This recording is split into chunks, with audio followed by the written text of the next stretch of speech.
पेड़ों की हत्या करने वाले, मैंग्रोव्स की हत्या करने वाले जनप्रतिनिधि और कर्मचारियों पर हो कड़ी कार्रवाई। ये कहते हुए आखिर एक पत्रकार को क्यों धरने पर बैठना पड़ा, ये जानने के लिए आइए हम आपको ले चलते हैं मीरा भाईंदर और उत्तन की जो पृष्ठभूमि है उसकी तरफ और आगे बढ़ते हैं। देखिए क्या है सूरत हाल मीरा भाईंदर। एमबी न्यूज की इस खास एपिसोड में हम आज आपको बताने जा रहे हैं पर्यावरण, उसकी सुंदरता और उसके प्रति बढ़ती जा रही लापरवाही और उसकी वजह से आने वाले समय में घातक परिणामों के बारे में। वीडियो में जो आप दृश्य देख रहे हैं ये उत्तन गोराई बीच के दृश्य हैं। कितने मनमोहक और आंखों को लुभाने वाले, मन को सुकून देने वाले। आप देखिए, भाईंदर शहर से मात्र 18 से 20 मिनट की दूरी और लगभग 15 किलोमीटर की दूरी पर बसा यह इलाका कभी पर्यावरण से लबरेज हुआ करता था। खूबसूरत वादियां, हरे भरे पेड़, समुद्र किनारा, नारियल के पेड़ों के झुरमुट, लोग यहाँ आकर सुकून का एहसास करते थे। अचानक इस इलाके पर भवन निर्माताओं की नजर पड़ी और एक समय मीरा भाईंदर एक छोटा सा गांव हुआ करता था। इन्हीं भवन निर्माताओं ने इसे कंक्रीट का जंगल बना दिया और जहां भी जगह मिली बिना किसी प्लान के, बिना किसी नागरिकों की सुविधाओं को ध्यान में रखे अपनी इमारतों को खड़ा किया और कंक्रीट का जंगल बनाते गए और इनकी भूख ये लगातार बढ़ती गई और इसी बढ़ती भूख को कोई रोक न पाए उसके लिए इन्होंने सत्ता में भी ऐसे लोगों को चुनकर भेजना शुरू किया जो आंख बंद करके इन्हें वो सब करने दें जो इन्हें करना है।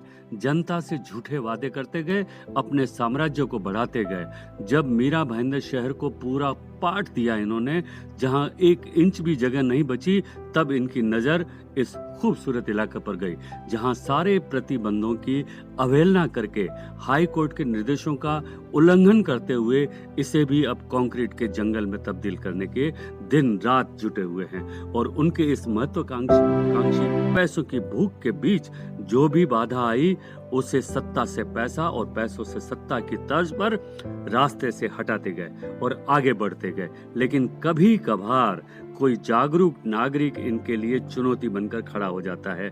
ऐसी ही एक खबर मिली कि एक जुझारू पत्रकार अशरफ शेख, जिनके मैंग्रोव काटकर हरे भरे पेड़ काटने की इन घटनाओं को जो अतिक्रमण हो रहा है वो उनसे देखा नहीं गया और उन्होंने इसका विरोध करने की ठानी और उसके खिलाफ उपोषण पर बैठ गए, क्योंकि इस भ्रष्ट व्यवस्था में बस अब एक ही यही रास्ता बचा है कि हम आंदोलन करें, उपोषण पर बैठें या धरने पर बैठें। हालांकि है तो ये बहुत ही कठिन रास्ता, पर यह रास्ता आखिरी रास्ता हमारे लिए है। यह एक बड़ी खबर थी हमारे लिए, क्योंकि कई नेता, समाज सेवक, एनजीओ को इस तरह धरने पर बैठने की खबरें लगातार हम सुनते रहते हैं। फिर उसमें चाहे कुछ दिखावे के लिए हो, चाहे कुछ अपने खुद के हित साधने के लिए हो, पर देश समाज के चौथे स्तंभ के प्रहरी किसी पत्रकार के इस तरीके से पर्यावरण की चिंता करते हुए भूमाफियाओं और भ्रष्ट सरकारी तंत्र के खिलाफ आवाज उठाने के लिए वहां धरने पे बैठना अपने आप में एक बहुत बड़ी बात है। एमबी न्यूज की टीम उनसे मिलने निकली तो सोचा आपको पहले वो दृश्य भी दिखा दें जिसमें किस तरीके से हरे भरे पेड़ों को, मैंग्रोव्स को काटकर जमीन में तब्दील किया जा रहा है, किस तरीके से उनकी जो भूख है वो बढ़ती जा रही है। अब समय की मांग है कि आप इसे देखिए भी और समझिए भी। यहाँ समझिए शब्द का इस्तेमाल इसलिए कि अब बहुत ज़रूरी हो गया है कि आम लोगों को इनको समझना बहुत ज़रूरी है। सिर्फ मूक दर्शक बन के नहीं रहना है, क्योंकि उनके बच्चों का भविष्य अब उनके समझने पर निर्भर करता है। और ये भी समझना है कि एक पत्रकार आखिर क्यों इस पर्यावरण को बचाने के लिए धरने पर बैठे हैं और उनका विरोध कर रहे हैं। आइए बात करते हैं अशरफ शेख से कि उन्होंने ऐसा क्या देखा और उनकी क्या मांगे हैं, किस चीज़ को बचाने के लिए आज वो पिछले 5 दिन से धरने पर बैठे हैं। आइए बात करते हैं। अशरफ जी, एमबी न्यूज़ में आपका स्वागत है। एमबी न्यूज़ को खबर मिली कि आप पर्यावरण की चिंता करते हुए और कुछ जो इस तरीके के जो अतिक्रमण हो रहे हैं उनके खिलाफ आप यहाँ पर धरने पर बैठे हैं। तो हम आपसे जानना चाहेंगे कि आखिर ऐसा क्या आपके मन में आया, क्योंकि एक पत्रकार होने के नाते बहुत कम देखा जाता है कि पत्रकार जो हैं पत्रकार समाज के प्रति जो उनकी दायित्व है, जो उनका फ़र्ज़ है वो निभाते हैं अपने हिसाब से। लेकिन ये बहुत ही कम देखने को मिलता है कि किसी राजनेता की तरह या समाज सेवक की तरह वो धरने पर बैठ जाएँ और माँग करने लगें कि इन्हें रोका जाए। तो ऐसी क्या आपकी माँगें हैं और आप क्या चाहते हैं इस प्रशासन से और नेताओं से? सर बात ऐसी है कि मीरा भाईंदर ये जो शहर है, ये शहर इतना सुंदर, इतना अच्छा है कि मैं अभी इसके बारे में क्या बताऊं। लेकिन इसको पहले बिल्डर लॉबी ने पूरा सत्यानाश कर दिया। जितनी भी यहाँ पे हरियाली थी वो दिन ब दिन कम होते जा रही है। मैंग्रोव होने दो या फिर झाड़ होने दो या फिर ये जो हरियाली है जो सुबह उठ के हम लोग देखते हैं। अभी आप जैसे मेरे सामने अगर कैमरा उधर करेंगे तो देख लेना, मेरे सामने जो है अभी वहाँ पे मैंग्रोव के पेड़ है, वो आप देखो किस तरह से उसमें भरनी करके वहाँ पे डंपर की पार्किंग की गई है, किस तरह से प्रकृति का नाश हो रहा है। मीरा भाईंदर महानगर पालिका 2000 करोड़ की है कि मीरा भाईंदर महानगर पालिका है। महानगर पालिका का क्या ये काम नहीं बनता है कि भाई पर्यावरण के विषय में जन जागृति कार्यक्रम करे, मैंग्रोव के बारे में जन जागृति कार्यक्रम करे, पेड़ काटने के बारे में जन जागृति करे।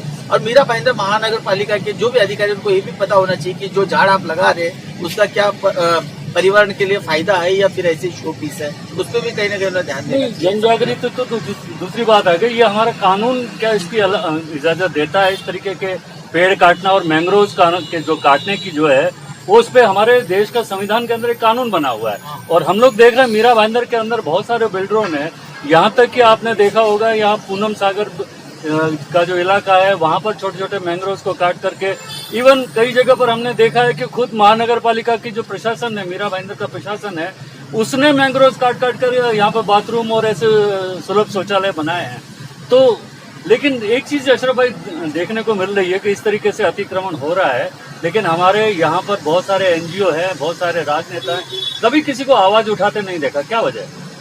अभी सर हो सकता है उनका क्या वोट बैंक का मजबूरी हो या फिर हो सकता है और कोई मजबूरी हो, मुझे ये समझ में नहीं आता सर। मीरा भाईंदर महानगर पालिका अधिकारी इनका क्या प्रॉफिट हो सकता है? क्योंकि मैंग्रोव जैसे आरजोन जैसी एरिया में वहाँ पे लाइट देना, पानी कनेक्शन देना जब सरकार ने मना फरमाया तो ये लोग किस तरह से देते हैं और क्या वजह से दिए? मैं वही जानकारी जानने के लिए आज यहाँ पे धरने पे बैठा हूँ और कोशिश कर रहा हूँ कि क्या मजबूरी है। और मोस्टली दूसरी चीज ये कि मीरा भाईंदर में जो सबसे ज्यादा बढ़ रही है स्लम एरियाज, गरीबों के नाम के नीचे भू माफिया जो है वो अपना काला धंधा चला रहे हैं और उसका संरक्षण कहीं ना कहीं जनता के प्रतिनिधि भी दे रहे हैं गरीबों के नाम पे, जो ये नहीं होना चाहिए, मुझे ऐसा लगता है। क्योंकि जो स्लम एरियाज में आपको यहाँ पे बता रहा हूँ, ये मेरे सामने बांग्लादेश है, उसके सामने जो रोड है वहाँ पे आपको ऑलरेडी मैंग्रोव कटे हुए दिख रहे हैं। और यहाँ से मुर्दा गाँव, मुर्दा खाड़ी के बाद में मुर्दा गाँव, फिर राई गाँव, फिर राई शिवनेरी एरिया जो है, शिवनेरी वो एरिया में आप जाएंगे आज के डेट में देखेंगे तो वहाँ पे ऑलरेडी बर्निंग हो रही है और कितने पैमाने में मैंग्रोव कट चुके हैं और लोग जो है वहाँ पे स्ट्रक्चर तैयार कर चुके हैं। अभी हम लोग जैसे लेटर डालते हैं, अधिकारी के पास जाते हैं कि सर यहाँ पे तैयार हो रहा है, सब वो क्या बोलते हैं, ठीक है हम लोग उस पर कार्रवाई करेंगे, लेकिन ना उस पर कार्रवाई होती नहीं है। अगर ज्यादा प्रेशर हो जाता है तो कार्रवाई के नाम पे सिर्फ एक होल डाल दिया जाता है, एक सुराग बना दी जाती है दिखाने के लिए कि भाई हमने कार्रवाई की, जब ज्यादा प्रेशर आता है। इस तरह से करते आज करीबन 8 किलोमीटर तक के मैंग्रोव जो है वो काट चुके हैं। यहाँ पे 8 किलोमीटर तक की कटिंग हो चुकी है। अगर यहाँ से पकड़ के भाईंदर स्टेशन से पकड़ के आप उत्तर गाँव तक जाओगे तो 8 किलोमीटर तक की मैंग्रोव है जो है कट चुकी है और इस पे ना प्रशासन का ध्यान है, ना कोई जनता के प्रतिनिधियों का ध्यान है, ना कोई अधिकारी का ध्यान है। यहाँ पर लगातार काफी बड़े इलाके में पेड़ की कटिंग हो गई और यहाँ मनपा प्रशासन का उसकी तरफ कोई ध्यान नहीं है। हाँ, तो इस पर ध्यान तो है, लेकिन मुझे कहीं ना कहीं ऐसा लगता है कि यहाँ पे अधिकारियों की और जनता के प्रतिनिधियों की साठगांठ है। दूसरी बात, इसमें गरीब आदमी जो स्लम एरिया में जो जगह खरीदता है, रूम खरीदता है, उसे बिल्कुल पता नहीं होता ये मैंग्रोव की क्या है। उसको अगर इस बात का आइडिया हो कि सरकार आके तोड़ेगी तो वो बेचारा वहाँ पे जाएगा ही नहीं। अभी आप जाके देखेंगे एक ऐसा व्यक्ति है यहाँ पे मीरा भाईंदर की गाँव में जो यहाँ का है नहीं, वो कलकत्ता शहर का है, वो यहाँ पे आया है जब से करीबन आज तक से 20 से 30 रूम वो बंदा बिजनेस ही बना लिया मैंग्रोव में रूम काटने का और वहाँ पे रूम बना के बेच देने का। इतना बड़ा भू माफिया बन गया है आज कि उसके आगे तहसीलदार जैसे बड़े अधिकारी भी नगमस्त नजर आते हैं। तो ये प्रशासन की नाक के नीचे ये सब हो रहा है और ये प्रशासन चुप। खामोश, अंधी भेरी, कुछ लेना देना नहीं है इससे, और उनको कुछ पता भी नहीं है। अगर आप पूछने जाएंगे बोलेगा ऐसा हमें तो पता ही नहीं है, इतनी अच्छी एक्टिंग कर लेते हैं लोग। तो जो स्थानीय नेता हैं जिनको पब्लिक वोट देती है, वो इस मकसद से वोट देती है कि हमारी रक्षा करें, हमारी सुरक्षा करें, वो चुप रहता है। इसके पीछे भी क्या कारण है? वो लोग कुछ नहीं करते, कोई एक्शन नहीं लेते उनको। सर इनको पता है ये गलत है, लेकिन वो जानते हैं अभी वो पब्लिक को नाराज भी नहीं कर सकते। चलने देना है। चलने दो, जितना उसका वोट बैंक बढ़ेगा। अभी एक चीज मेरे को समझ में नहीं आती है, मीरा भाईंदर में पॉपुलेशन बढ़ रही है, कहाँ से आ रहे हैं? कौन है लोग? इनका ना तो अगर मैं जाके पूछूंगा अभी ऐसी स्लम एरियाज में, ना तो इनका कोई आधार कार्ड पता चलता है, ना इनका कोई पैन कार्ड, ना इनका गांव का पता है। अभी ऐसी एरिया, ऐसे स्लम एरियाज बनने की वजह से कब्जे के चांसेस ज्यादा है, क्योंकि ऐसी एरिया का जो है फायदा उठा के असामाजिक तत्व आज कुछ भी कर सकते हैं।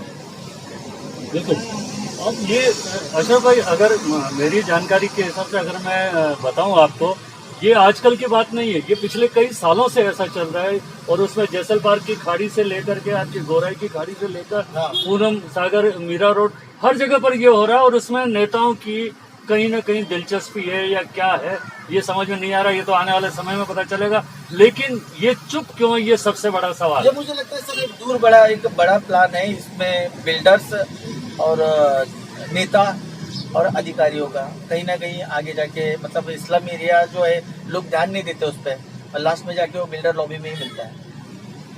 जमीन भूमाफिया जैसा कह सकते हैं, उनकी नजर के हिसाब से वो अपने बंदोबस्त पहले से करके रखते हैं। अभी आपने ये जो उपोषण शुरू किया है, इसमें आपकी मांगे क्या है? आपने क्या लिखित में उनसे क्या मांगी है? मैंने अभी तक लिखित में तो कुछ ऐसा बनाया नहीं है। मैं इनको यहाँ पे साफ साफ लिखा हुआ है, जो पेड़ और मैंग्रोव के हत्यारे अधिकारियों और जनता के प्रतिनिधि व भूमाफिया के खिलाफ कड़क कार्रवाई हो, ये मेरी मांग है। जब आपको पता है कि यहाँ पे मैंग्रोव जो है वो काटा गया है, तो आप उससे संबंधित व्यक्ति जो भी है, जो भूमाफिया, उस पर कार्रवाई करें, और उस वार्ड के अधिकारी पे कार्रवाई करें, और उस वार्ड के जनता का प्रतिनिधि, जैसे कि नगर सेवक का मतलब क्या होता है? नगर की सेवा करना, लोगों का ध्यान रखना। लोग अच्छे बुरे तरफ जाते हैं तो उनको जाने नहीं देना, और उनके नाक के नीचे, उनके आंख के सामने काम होता है और वो बोलते कि हमें पता ही नहीं। तो आपको नगर सेवक होने का क्या मतलब है?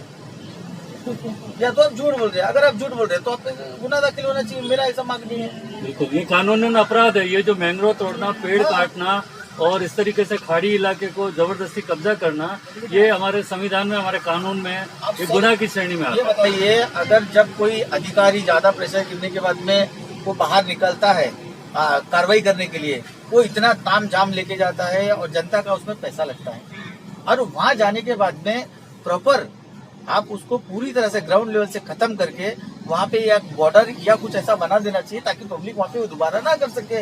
लेकिन आप वहाँ पे जाके दुनिया भर का पैसा खर्चा कर देते हो और दिखाने के लिए होल मार के आ जाते हो या सुराग डाल के आ जाते हो, सुंदर सा दिखाने के लिए। तो इधर से पब्लिक का पैसा भी लॉस हो रहा है, भू माफियाओं का डर भी उड़ गया, उनपे कायदे से कोई गुना दाखिल ही नहीं है, MRTP का गुना दाखिल नहीं है। वो जो पैसा है वो आम जनता के टैक्स का, खून पसीने का पैसा है, जिसे इस तरीके से बर्बाद किया जा रहा है। अब मैं आपसे जानना चाहूंगा, आपको कितने दिन हो गए यहाँ पर ये उपोषण करते हुए? मुझे सर, मैं 29 तारीख से बैठा हूँ, आज मेरा 4था दिन है।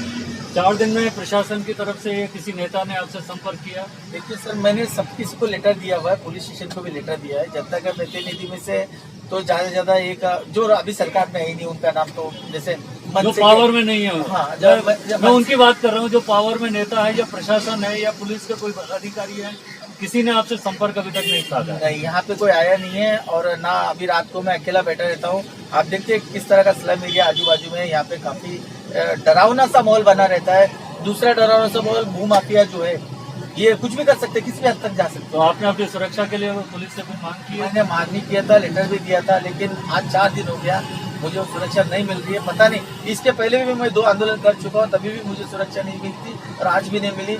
मुझे लगता है कि पुलिस प्रशासन क्या चाहती है कि मैं यहाँ से उठ के भाग जाऊँ, ताकि प्रशासन, शासन का नाम खराब ना हो। प्रशासन इतना जल्दी आपकी बात सुनता है या नहीं सुनता, ये तो देखेंगे। अगर नहीं कोई कार्रवाई होती तो अगला स्टेप आपका क्या रहेगा? कार्रवाई तो होना चाहिए, और जब तक नहीं कार्रवाई होगी तब तक मैं यहाँ पे बैठा रहूंगा, आंदोलन जारी रहेगा। सर, आपका नाम जानना चाहूंगा। मेरा नाम विश्वनाथ ताइडे है और मैं वंचित बहुजन आघाड़ी मीरा भाईंदर शहर का महासचिव हूँ। जी। और आज इस आंदोलन को वंचित बहुजन आघाड़ी का पूरा समर्थन है, क्योंकि ये पर्यावरण के जो खिलाफ लोग खड़े हैं उनके लिए अशरफ भाई जो आंदोलन कर रहे हैं उसके लिए हम साथ में खड़े हैं। अशरफ भाई ने ये उपोषण शुरू किया है, लेकिन मीरा भाईंदर में ये मैंग्रोव काटना, पेड़ काटना ये सालों से चल रहा है, क्योंकि यहाँ पर जो जिस तरीके की लॉबी अब तक सत्ता में आती रही है, अभी भी जो नेता हैं वो सब भवन निर्माण से जुड़े हुए हैं। तो अब वो क्यों, किस तरीके से इसको देख रहे हैं, ये आने वाले समय में पता चलेगा। लेकिन आप लोग क्या चाहते हैं, इन नेताओं से क्या मांग रख रहे हैं, और मनपा प्रशासन से आपको क्या चाहिए जिस पर तुरंत कार्रवाई करते हुए इसको रोका जाना चाहिए? हम तो यही चाहते हैं कि जो ये मैंग्रोव्स कट रहे हैं, बड़े बड़े पुराने 800 से 1000 जो मतलब 100 साल के जो झाड़ है वो काटे जा रहे हैं डेवलपमेंट के नाम पे, बंगले बनाने के नाम पे। ये सब बंद होने चाहिए। और ऐसे भूमाफिया के ऊपर और ऐसे भूमाफिया को जो समर्थन देते हैं, चाहे वो नगर से हो, शासकीय अधिकारी हो, तहसीलदार के कार्यालय से कोई हो, ऐसे सभी पर तुरंत कार्रवाई होनी चाहिए, ताकि आज जो मौसम बदल रहा है, देखिए आज दिसंबर के महीने में बारिश का मौसम बन गया है, तो ये कहीं ना कहीं जाके ये मैंग्रोव्स की वजह से है, ये पुराने झाड़ काटने की वजह से ये मौसम में बदलाव हो रहा है। और ये अगर नहीं बदला तो आने वाला कल हमारा शायद अंतिम समय भी हो सकता है। इसके लिए समय रहते ही सबने जाग जाना चाहिए। अभी आप बता रहे थे कि इस तरफ उत्तन की तरफ पेड़ वगैरह काटे गए, वो क्या घटना है? मैं बोल, जैसे मैं अभी उत्तन में रहता हूँ और उत्तन जो रास्ता का भी डेवलपमेंट चल रहा है, वो डेवलपमेंट के बीच में उत्तन आनंद नगर के पास जो कम से कम तो 100 साल पुराना पेड़ है, वो पेड़ काटा गया सिर्फ डेवलपमेंट रोड के लिए। और मुझे नहीं लगता कि ऐसा पेड़ काटना चाहिए। जो पेड़ और भी 2-3 पेड़ है जो रास्ते में आ रहे हैं, वो काटने की उन लोगों की पूरी प्लानिंग चल रही है। मीरा भाईंदर महानगर पालिका सिर्फ और सिर्फ डेवलपमेंट के नाम पे पुराने झाड़ तोड़ के डेवलपमेंट के नाम पे सिर्फ करप्शन कर रही है, इसके अलावा कुछ नहीं कर रही है, और ये रुकना चाहिए। हरे भरे पेड़ों को काटना, मैंग्रोव्स को काटना हमारे कानून के अंतर्गत एक बहुत बड़े गुनाह की परिधि में आता है। प्रशासन की नाक के नीचे, पुलिस के सामने ये भू माफिया इस तरीके से जमीन का अतिक्रमण कर रहे हैं, मैंग्रोव्स को काट रहे हैं, जिससे खतरा खाड़ी के क्षेत्र में बढ़ता जा रहा है। स्थानीय नेताओं की चुप्पी भी एक बहुत बड़ा सवाल है। अब अशरफ शेख के इस आंदोलन का क्या नतीजा आता है, ये आने वाले समय में पता चलेगा। फिलहाल MB न्यूज के लिए मैं राजेश शर्मा। चैनल को सब्सक्राइब, लाइक और शेयर जरूर करें।